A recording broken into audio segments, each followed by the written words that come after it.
The Baltimore Orioles welcome in the Evil Empire. The Bronx Bombers, the currently, as we speak today, first place in the American League East, New York Yankees into Camden Yards for a pivotal 4-game series this week, starting tonight, Monday, as we start a brand new week of content here on the Flex Zone Podcast. Only place giving you that Orioles coverage, that sports coverage, that baseball coverage, how you want it when you need it. God's favorite host with the most, back here again on the Flex Zone Podcast. You guys know the drill. Swing for the fences, hit that subscribe button. Make sure you hit the like button, leave us a thumbs up as well. Helps us out tremendously in the YouTube algorithm. And make sure you hit the bell to know when all content and videos drop, including all of our Orioles content, dropping multiple times weekly throughout the season. And of course, 365 days a year. In the comment section, it's all yours. Orioles fans, Yankees fans, baseball fans, sports fans, Flex Zone family, we want to hear from you. Sign off in the comments. Let us know your thoughts as this pivotal 4-game series kicks off tonight at Camden Yards. And it's funny because as we get into this preview, the Orioles and Yankees playing a meaningful 4-game series at the end of April. Mind you, everyone, we're only at the end of April. Time is flying. We're in spring. We're heading into May. Mother's Day is approaching. Memorial Day is not far off in the too distant future as we look at the calendars and get ready to turn our calendars to May. A lot of beautiful things on the way. April showers bring May flowers. We know that. Unfortunately, the Orioles had to send back down Jackson Holiday. Not to say I was right. Not to say they should have kept him down a little bit longer. Maybe bring him up in May as suggested. Hey, it is what it is. We looked at what Grayson Rodriguez did last year when he went down and came back. Let's hope the same for Mr. Holiday, the number one prospect in all of baseball. But as we've seen this weekend, and as we will see tonight, the weather is going to be hot. It is going to be humid. It's going to be sticky. And you know what that means for baseball at Camden Yards. The ball will be flying out of the ballpark. The ball will be jumping off the bat. It will be screaming off the bat once contact is made. And the Yankees come into this game scoring 30 runs in their last 2 games, 15 on Saturday, 15 on Sunday to defeat the Brewers both times. They've scored they've scored 30 runs in the last 2 games, so they're as hot as anybody offensively. So coming into what we're going to see this 4-game series, it is very, very pivotal that the Orioles pitching brings their A game. With that being said, we see Craig Kimbrell's now hurt. He blew 2 saves this weekend. It was kind of expected with Craig Kimbrell. I just knew, like I said, in my predictions, if he could give us 20 to 25 saves, it would be really, really appreciated. It would be really something that we would like to see because he's actually, surprisingly, he's on an all-star trajectory just early on in the first month of the season. And I thought, yes, he may get 20 to 25 saves, but he may also blow 7 to 10 of them. And he's just kind of that high-pressure guy at this point. Yes, he's all-star caliber. Yes, he can get you a plethora of saves during the regular season. Yes, he has postseason experience and has done it on the biggest stages. But he has, later in his career, the past few years, he's not what he was.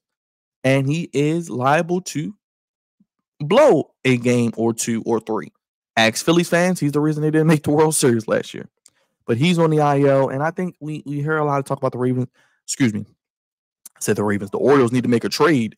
I think when it comes to the Orioles, not only do they need to make a trade, it's not necessarily for a starter per se.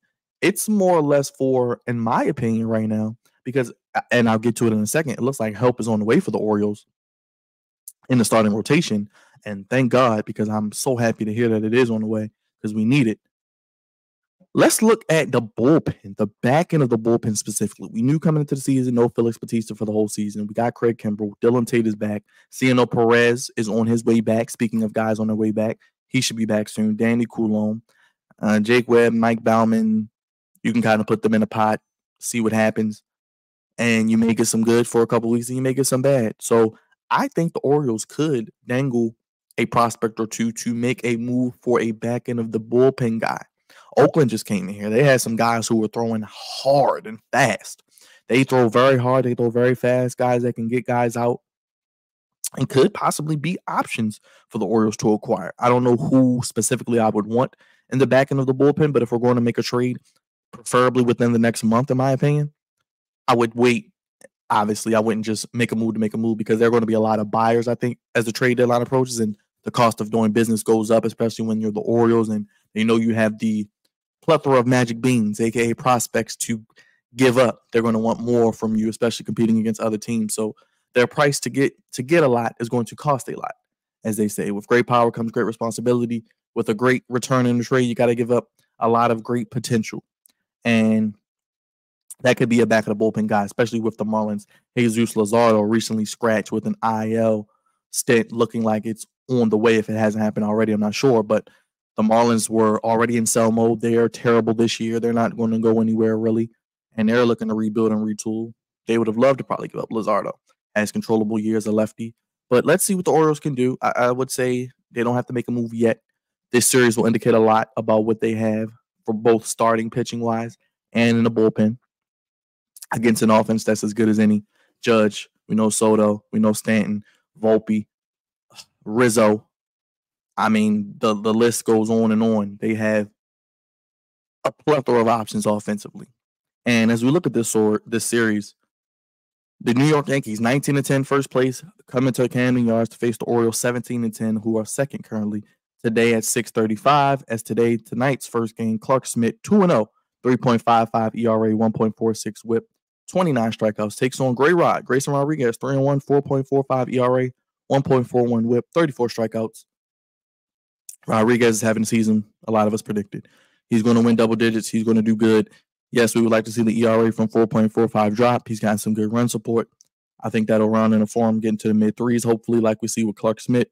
Should be a good pitching matchup tonight. The Yankees and Orioles do battle. Rizzo, 4 hits yesterday. As I mentioned, the Yankees had 30 runs, 15 on Saturday, 15 on yesterday. The Orioles have a 17-10 record, but are only 9-6 at home, and they're 14-2 when they score at least 5 runs. So that's the key also. They're going to have to get some runs, at least 5. That's the magic number. The Yankees are 19-10 and 11-5 on the road, so pretty good on the road. And they're third in the league in on-base percentage at .341. So they're third in the majors in on-base percentage. And it's the first meeting of the season. We know now American League East and divisional teams play less games because interleague plays every day. Everybody plays everybody. Everybody loves everybody. Lottie-dottie everybody. So you play less games in your division. So each game has that much more magnitude. Gunnar Henderson is 3 doubles, 3 triples, 9 home runs as he's hitting .288. He's a standout for the O's right now. Rutschman is 16 for 45, a double, 3 home runs over the last 10 games. So Adley, Captain America Rutschman, starting to heat up. Anthony Volpe, he's picked up where he left off after a great rookie season. 4 doubles, a triple, 3 home runs, 13 RBIs. And Mr.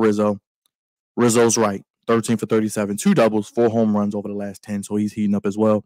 The Orioles are 6-4 in their last 10, .254 batting average, 4.04 ERA, outscored their opponents a +9 run differential. Yankees 6-4, .263 batting average, 3.03 ERA, but they've outscored their opponents by 23 runs. So that run differential, when you look at the stats in baseball, the teams with the good with the better run differentials, the plus double digits, are usually pretty solid teams, in the Yankees +23. We know Craig Kimball's hurt. He's day-to-day with a back. Austin Hayes currently on a 10-day IL with the calf. Tyler Wells, 15-day IL with the elbow. Cianel Perez, who could be back probably soon, 15-day IL with an oblique. Kyle Bradish, who could be back soon, 15-day IL with an elbow. John Means, 15-day IL with the forearm. And, of course, Felix Bautista with a 60-day IL as well. We got Nick Birdie for the Yankees on the IL. John Birdie, 10-day. Jonathan Lagosia, 60-day. JT Brewmaker on the DL. DJ LeMahieu on the 10-day DL as well. And along with others, we know Garrett Cole is currently out as well. So we may not see him until later this season. Now, when you look at this series, we got Grayson Rodriguez and Mr. Thompson tonight. It's going to be intriguing to see what happens. I mean, Mr. Smith. I said Mr. Thompson, excuse me. They got Grayson Rodriguez and Clark Smith tonight. And Tuesday at 6:35 also, it will be Dean Kramer taking on Nestor Cortez. Both of them 1-2. Cortez with a 3.5 ERA, Kramer's 4.61. But the whips, Cortez of 1 and Dean Kramer 1.06. So they're pretty evenly matched. 31 hits for Cortez, 23 for Kramer, 32 strikeouts for Cortez, 27 for Kramer, 5 walks for Cortez, 6 for Kramer, 6 home runs for Kramer, 5 for Cortez. So that's going to be an interesting pitching matchup as well. And then we get into Wednesdays. Was that a 6:35 start as well?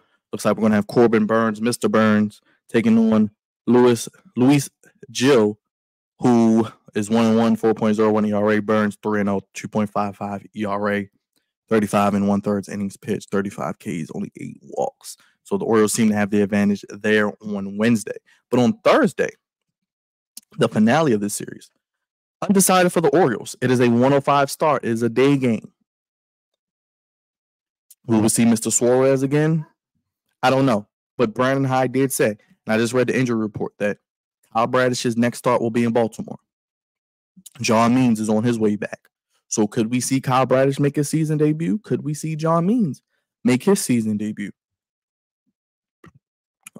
I may lean, a little more to possibly Kyle Bradish, but I wouldn't rule out Means possibly pitching this coming weekend. We know the Yankees are here, and then the Orioles hit the road. They have the Reds, Nationals, then they return home for the Diamondbacks. And could we see John Means, as I mentioned, maybe pitch on Thursday, or Kyle Bradish? I think it could be Bradish. If Brandon Hyde is going to say the next time he pitches is going to be in Baltimore, with the time he started this past weekend, it looks like it lines up for him to start again on Thursday afternoon. He has all week to make sure everything is right. He's right. He can get a couple sessions in throwing. I think we could see Kyle Bradish on Thursday. And we'll see, because they got Carlos Rodon going. He's a lefty. So what would the Orioles like to do? I mean, they do have, 3 straight righties going with Grayson, Kramer, and Burns. Could they switch it up and go with Means to throw in a lefty in there and then maybe go to Bradish this weekend? I don't know. Either or is fine, because I think both are eminently set to return, along with Perez in the bullpen. Those are two. That's like making a trade right there. You got 2 guys coming back in your rotation. You can slot Cole Irvin, who's pitched better as of late, in the back end of the rotation if needed, or move him to the bullpen. You have Tyler Wells hopefully on his way back sooner rather than later. You could eventually then put Wells and Irvin in the bullpen. Then you could have the starting rotation of Bradish, Means, Burns, Kramer, Rodriguez, as originally projected this season.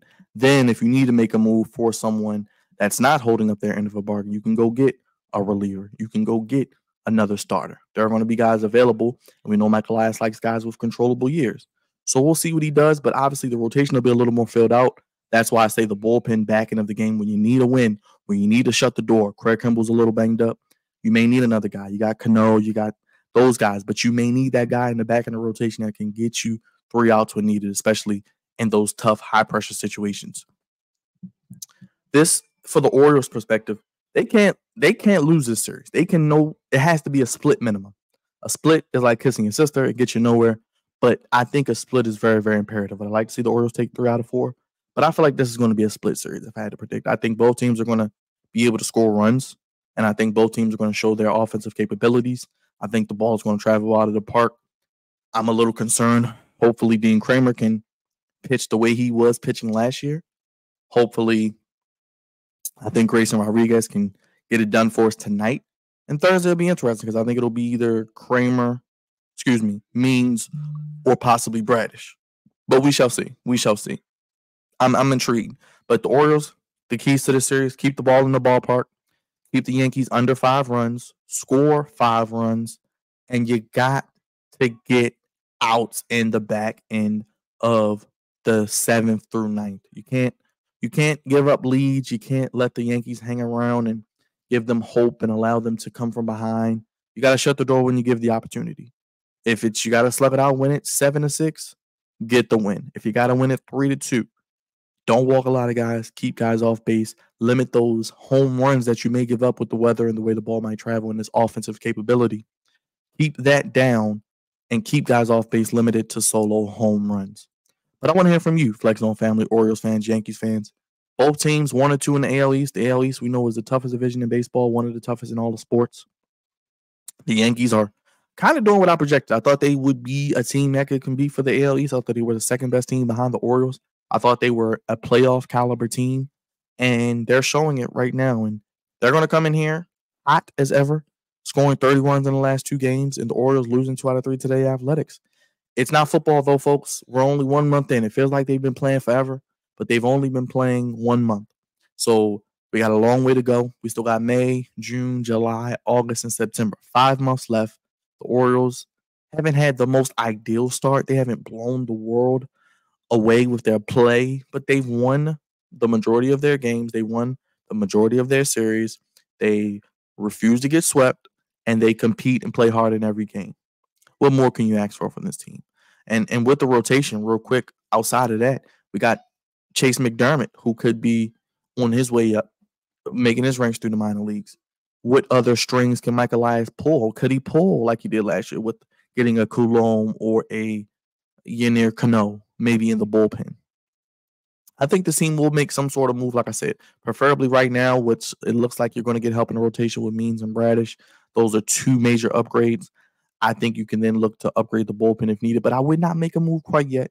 I'd see how Kimbrel's injury plays out and then go from there and see how this series with the Yankees plays out. I think they split. I think both teams pretty much break even. I could see the Orioles winning tonight, and then I could see the Yankees winning maybe the next two. Then I could see the Orioles coming back winning Thursday. I could just see it going that type of way, the pendulum swing. Now, would it shock me if the Yankees won 3 out of 4? No. Would it shock me if the Orioles won 3 out of 4? No. I don't see a 4-game sweep, but I could see it going whichever way you predict. I could see one team winning 3, one team winning 1, one getting the first 2, winning the last 2. It could go a lot of ways. I'm going to go Orioles tonight. I'm going to go Yankees tomorrow and Wednesday. Then I'm going to go, you know what? I don't know. I think Corbin Burns has the advantage. I think Grayson Rodriguez has the advantage. So maybe Orioles tonight, Yankees tomorrow, Orioles tonight, and maybe Thursday. Let's see what happens. Let's go get it. Orioles go take 3 out of 4 then. But we'll see. I want to hear from you in the comment section. Orioles Yankees, the most anticipated series of the Major League Baseball season so far, actually. It's funny because the season just started. Can't panic, everyone. We can't have football mindset when judging baseball. One game, one day at a time. It's a marathon, not a sprint. The Orioles are getting it done. They'll be fine. Jackson Holiday will be fine. Like I said, I just probably would have kept him down there until maybe May, around mid to late May, heading into maybe the Memorial Day season, as I mentioned, just so he can get the seasoning and get right. Because what happens is when you come out and you don't hit well, like we saw with Gunnar last year, who fought through it. Oh, well, let's send him back down. We saw with Grayson Rodriguez. We've seen it with others. They'll be okay. They'll be okay. Let's just be patient. Let it play out. It's an oven baking process, not a microwave process, as Mike Elias and Brandon Hyde are in it for the long haul. We talk about long-term booking, long-term storytelling, long-term planning when it comes to professional wrestling or other things we love creatively. Let's be patient. Let's have some long-term mentality, long-term booking with the Orioles. They're going to be a good team. They're going to compete. They're going to be in the mix. And like I said, it's not about what they do in the regular season, because I think they can get into the playoffs. It's about what they do in the postseason. And at least let's just win a game. Let's start with that. Let's win a game in the postseason, and let's go from there, and possibly let's advance out of the first round. But it's God's favorite host, the host with the most Baltimore Orioles coverage here on the Flex Zone podcast. You guys made it this far with me. I appreciate it. I love you. Sound off in the comment section. Let me know your thoughts down below. What are you looking forward to seeing this 4-game series? Orioles, Yankees, the most pivotal series of the season thus far, as there'll be more. But Orioles are getting into the first month is down. They had a solid first month. Basically, we'll see how these next 2 games go. I'll probably wrap up April for you guys and recap this series and recap how the rest of the season goes. You know, I keep the content coming. Super kick that subscribe button. Swing for the fences. Knock it out of the park. Hit that like button. Leave us a thumbs up. Throw that curve, 12-6 curve. Throw that sweeper. Strike it out. Leave us a thumbs up. Let us know you appreciate what we do on the Flex Zone podcast. And sound off in the comments. I want to hear from you. What do you think? What would you like to see? What are you looking forward to seeing in the series? Any keys for the Orioles moving forward? What do you think about the injuries of Craig Kimbrel, Jackson Holiday being sent down, and the inevitable returns of Kyle Bradish, John Means, and hopefully CNL Perez, as well as Tyler Wells? Do they need to make a move? Where do they need to make a move? Do they need another starter? Do they need a back-end reliever? Could be both, but they're definitely going to need that back-end reliever, I think, sooner rather than later. But God's favorite host signing off. Orioles, Yankees, 4 games, 6:35 tonight, tomorrow, and Wednesday, and at 1 o'clock on Thursday afternoon, a getaway day. And then the Orioles are out of town as they head to Cincinnati. God's favorite host, the only place giving you that Orioles coverage how you want it when you need it. Orioles, Yankees, 4-game series. Get your popcorn ready. AL East, do battle 2 of the kings of the AL East. And it's fun. We got meaningful baseball at the end of April in Camden Yards. You love to see it. Should be fun. I think the team's sweet, but we'll see how it plays out. And stay tuned for more Orioles coverage right here on the Flex Zone podcast. The only place giving you sports how you want it. when you need it. Have a great day, everybody.